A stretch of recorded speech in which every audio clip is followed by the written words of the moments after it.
Hello जय हिंद साथियों, आप सभी का स्वागत है। आइए आज वर्णमाला की क्लास 4 है। ठीक है, आप सभी को मैं पूरे टॉपिक कराऊंगा, जितने वर्णमाला जितने पूरी हिंदी ही करवाऊंगा। ठीक है, आप सभी लोग ध्यान से पढ़िएगा। ठीक है, चलिए शुरू करते हैं। आज पढ़ेंगे वर्णमाला।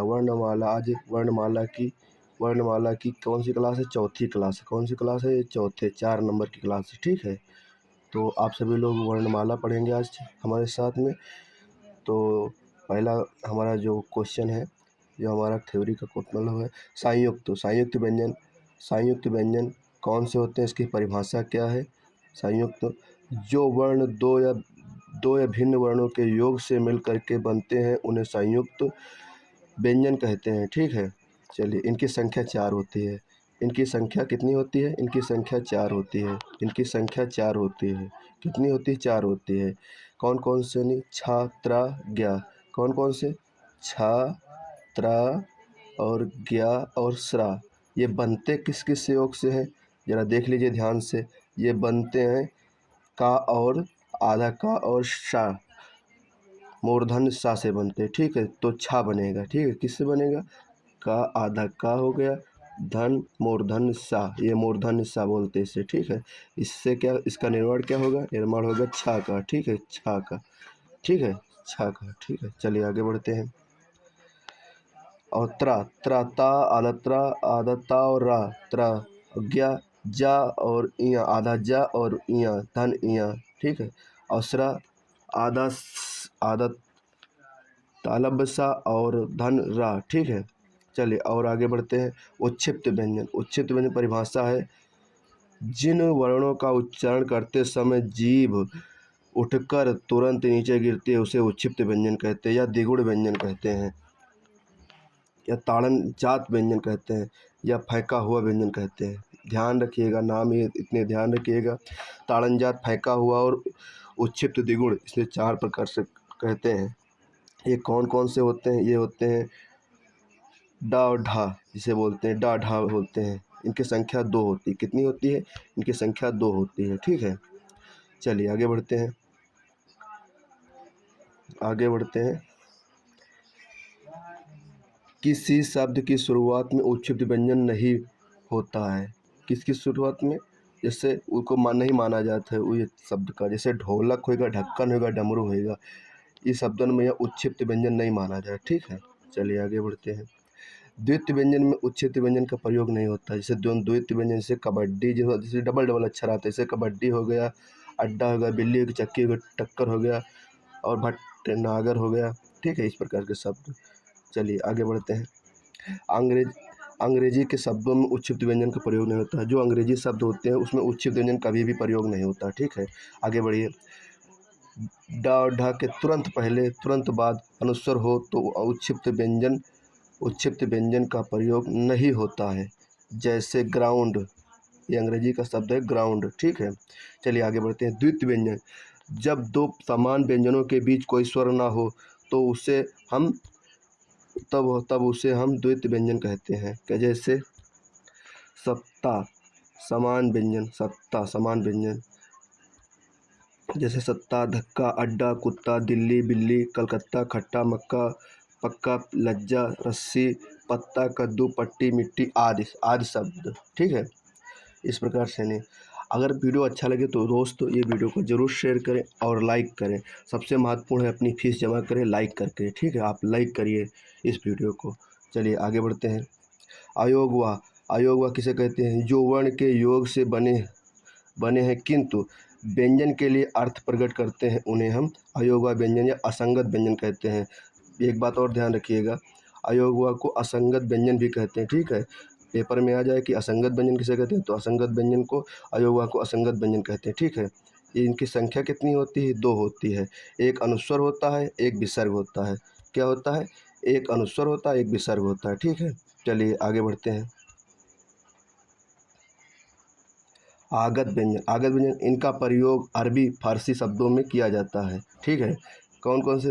मैंने बताया था शुरुआत में क्लास में, अगर आपने पूरी क्लास हमारी देखी, जो पूरी क्लास प्लेलिस्ट है वो देखे हुए, तो उसमें हमने बताया है कि ये जा जो नुक्ता वाला जा होता है, फा होता है, ये आगत, ये 2 प्रकार, 2 व्यंजन, 2 होते हैं, 2 वर्ण होते हैं, और ये व्यंजन दो व्यंजन होते हैं जो जो आगत व्यंजन कहलाते हैं। ठीक है, चलिए आगे बढ़ते हैं। बाल घात या स्वर घात कहते हैं, कौन से कहते हैं, इसकी परिभाषा देखिए। शब्द बोलते समय अक्षर विशेष पर तथा वाक्य वाक्य बोलते समय शब्द विशेष पर जो बल दिया जाता है उसे बाल घात कहते हैं। कौन कौन देखिए।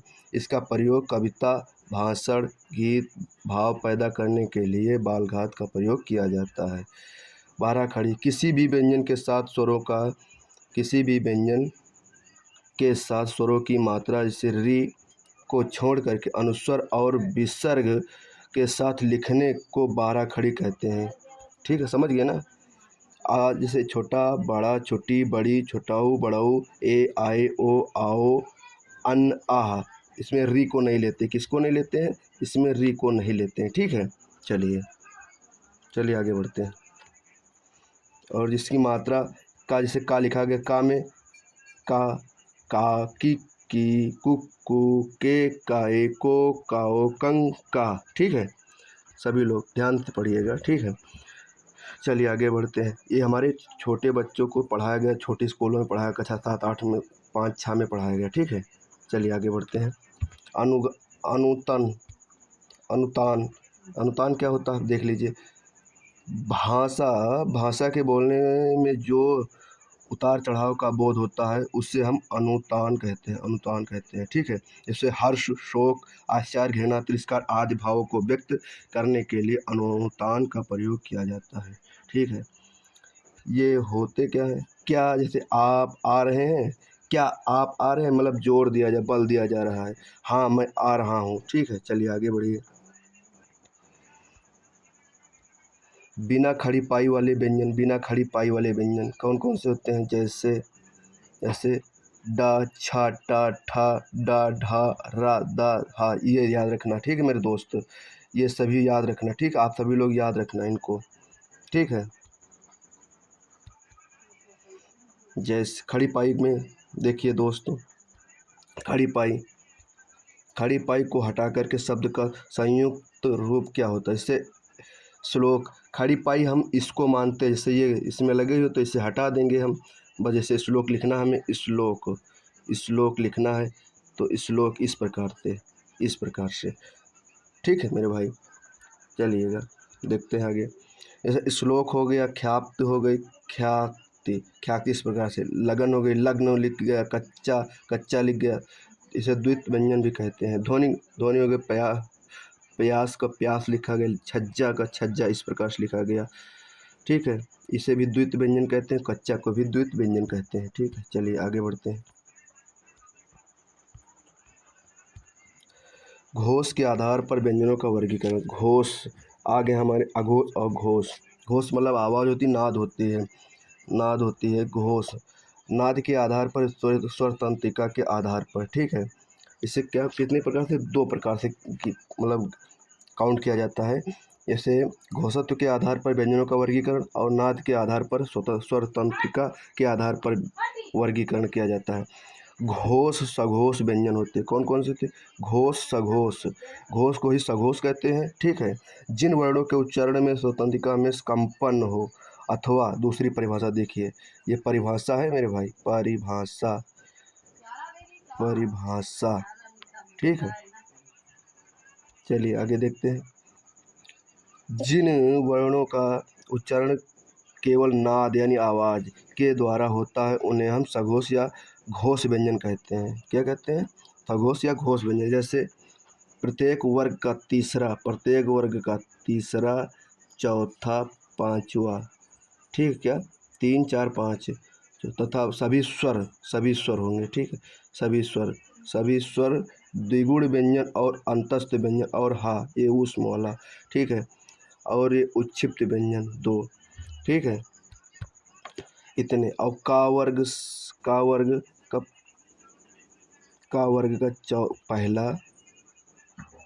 पहला नहीं, सॉरी, का वर्ग का चौथा, तीसरा, चौथा, पांचवा होगा। ठीक है, तीसरा, चौथा, पांचवा। चा वर्ग का तीसरा, चौथा, पांचवा होगा। इसी प्रकार से टा वर्ग का होगा,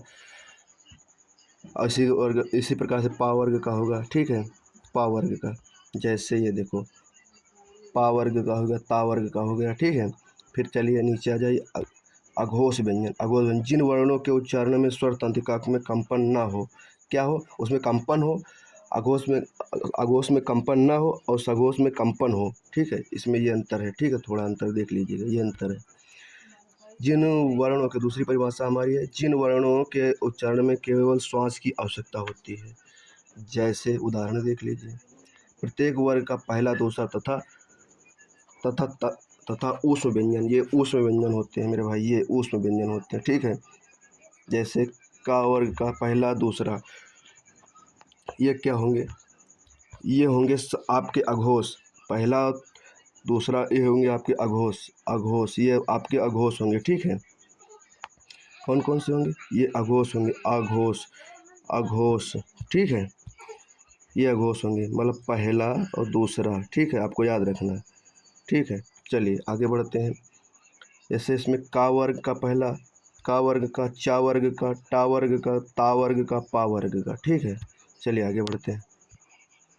चलिए, अब हमारी पीडीएफ के क्वेश्चन ख़त्म हो गए भाई थ्योरी के। अब अगले दिन आपकी नेक्स्ट क्लास में आपको और अच्छे से बताया जाएगा। आप सभी लोगों को वीडियो अच्छी लगी हो तो आप लोग इस चैनल को सब्सक्राइब जरूर कर लेना और अपने साथियों को ज़रूर शेयर करना, और दिल से आप लोग मन से पढ़ाई करना। ठीक है, धन्यवाद साथियों।